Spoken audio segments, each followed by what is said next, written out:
Olá, povo de Deus, domingo da Epifania do Senhor, 2 de janeiro de 2022. A nossa reflexão de hoje é a partir de Isaías 60, de 1 a 6, Efésios 3, 2 a 3a, 5, 6 e Mateus 2, de 1 a 12.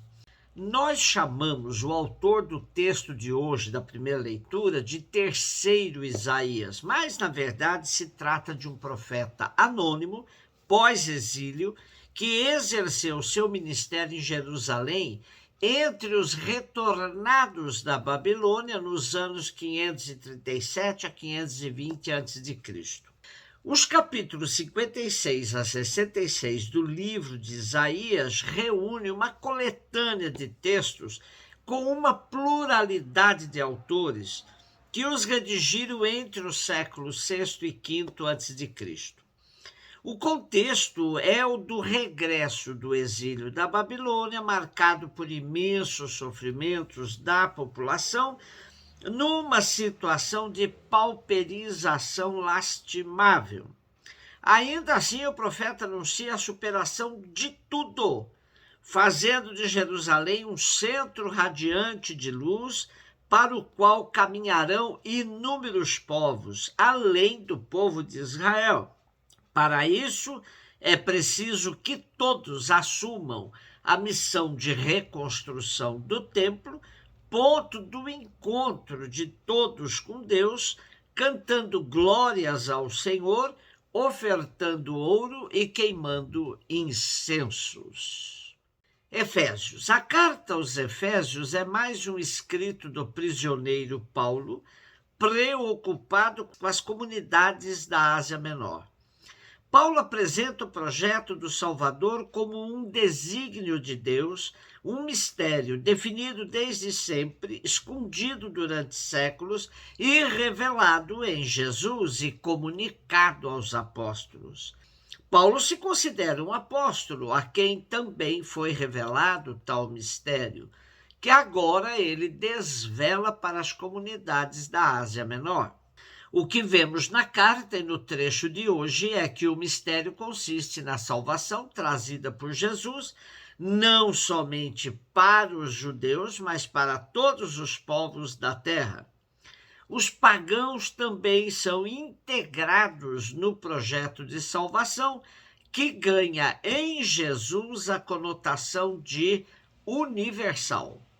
Todos os povos verão a salvação que vem de Deus, pois Jesus revelou que todos fazem parte do seu projeto, acabando de vez com a ideologia de exclusividade do povo de Israel.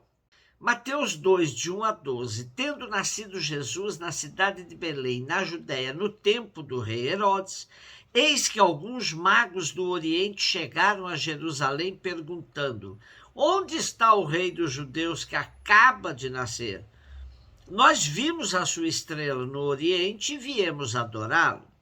Ao saber disso, o rei Herodes ficou perturbado, assim como toda a cidade de Jerusalém. Reunindo todos os sumos sacerdotes e os mestres da lei, perguntava-lhes onde o Messias deveria nascer. E eles responderam: em Belém, na Judéia, pois assim foi escrito pelo profeta. E tu, Belém, terra de Judá, de modo algum és a menor entre as principais cidades de Judá, porque de ti sairá um chefe que vai ser o pastor de Israel, o meu povo. Então Herodes chamou em segredo os magos e procurou saber deles cuidadosamente quando a estrela tinha aparecido. Depois os enviou a Belém, dizendo: ide procurar e obter informações exatas sobre o menino. E quando o encontrardes, avisai-me, para que também eu vá adorá-lo. Depois que ouviram o rei, eles partiram. E a estrela que tinham visto no Oriente ia adiante deles, até parar sobre o lugar onde estava o menino. Ao verem de novo a estrela, os magos sentiram uma alegria muito grande. E quando entraram na casa, viram o menino com Maria e sua mãe. ajoelharam-se diante dele e o adoraram. Depois abriram seus cofres e lhe ofereceram presentes, ouro, incenso e mirra. Avisados em sonho para não voltarem a Herodes, retornaram para a sua terra, seguindo outro caminho.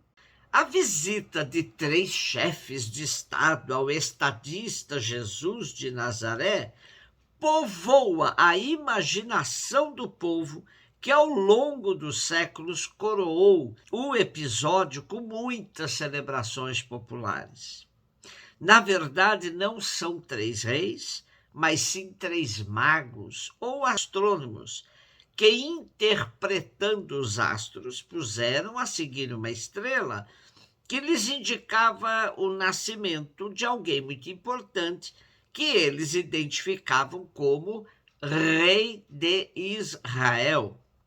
Herodes, sabendo disso, reuniu os sumos sacerdotes, mestres da lei, pois ele sabia que esse rei, buscado pelos magos, deveria ser o Messias esperado pelo povo judeu. Se tivéssemos somente os evangelhos de João, Marcos, não teríamos a referência a Belém.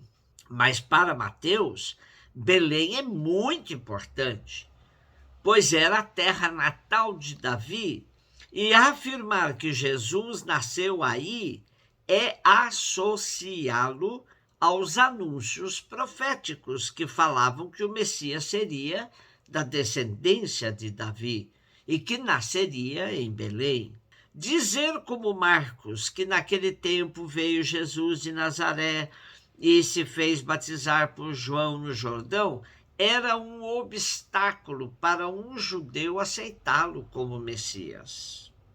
Além de ajeitar o nascimento de Jesus em Belém, Mateus também faz aparecer uma estrela na sua narrativa. A interpretação desta referência como indicação histórica levou alguém a cálculos astronômicos complicados para concluir que no ano 6 a.C., uma conjunção de planetas explicaria o fenômeno luminoso da estrela refulgente mencionada por Mateus.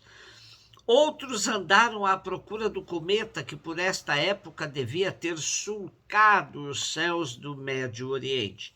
Na realidade, não podemos entender essa referência como histórica, mas antes como catequese sobre Jesus.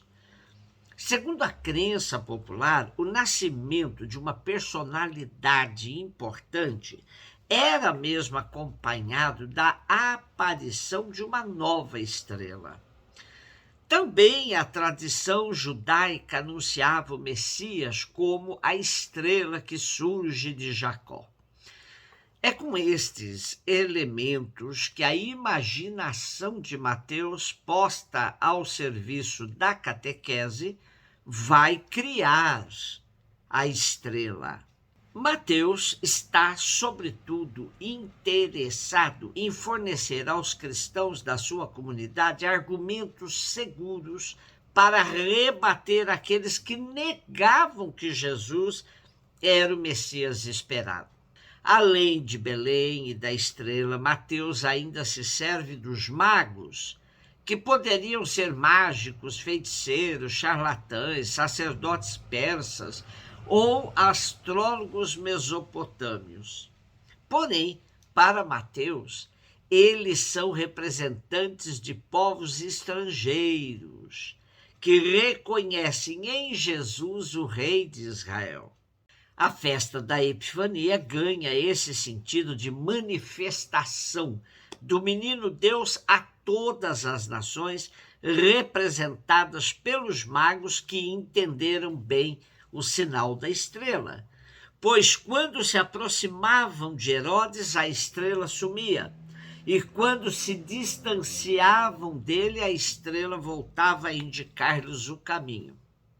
Daí que na volta já entenderam que o caminho de Herodes não era o de Deus, mas sim do genocida, que em seguida promoveria uma matança hedionda de meninos.